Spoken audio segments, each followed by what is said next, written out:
Have you ever sat down alone and asked yourself, am I the person that I say I am? Am I the person who I present myself to be?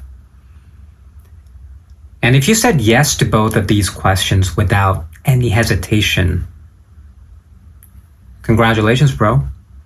You're either absolutely delusional or outright ignorant, which is fine. Because you need to be that to some extent if you want to live as a functional human being in this world. Because a lot of people these days, we romanticize the idea of discovering myself, right? And think about this, though. Do we really discover ourselves? As if our personalities were a lost hoodie inside a lost and found box? As much as we'd like to think that there's a true version of ourselves out there somewhere, right? That's not how personality works. Because personality is built, it is not found. Personality is crafted over a long period of time, very carefully too. Right? Think about this. From the day we are born, we are exposed to our social boundaries and groups. We are exposed to our environment. And we grow up in that environment. We go to school. We get careers. We learn how to function within our own boundaries, right? So over time, what happens is we pick and choose the personality parts that work and discard the parts that don't work. So eventually what happens is the chosen parts become our social mask, while the discarded parts become our repressed thoughts.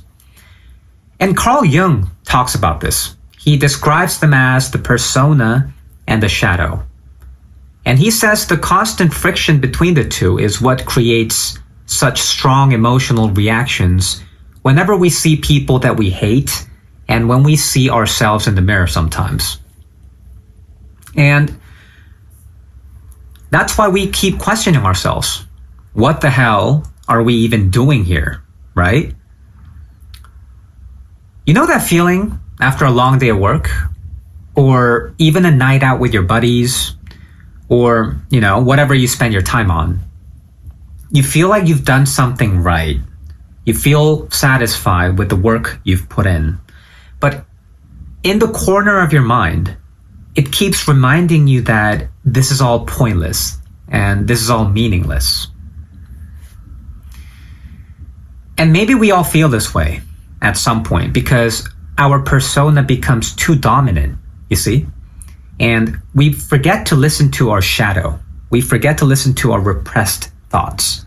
And Carl Jung refers to these repressed thoughts as the shadow. So a lot of people assume that it's something negative, evil, or malicious. But that is not always true, right? Sometimes it's the desires that our mothers rejected, our school friends rejected, our romantic partners rejected, or even everyone on the internet rejected, right?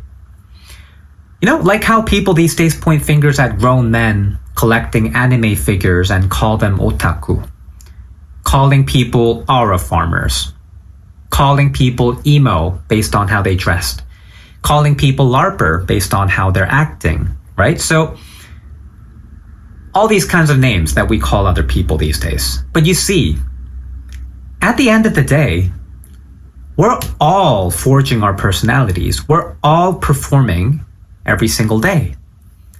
So maybe the ones who are most honest about it are the ones that get called the names. You see what I mean? So maybe the goal isn't to find yourself. It's to stop lying about who you already are.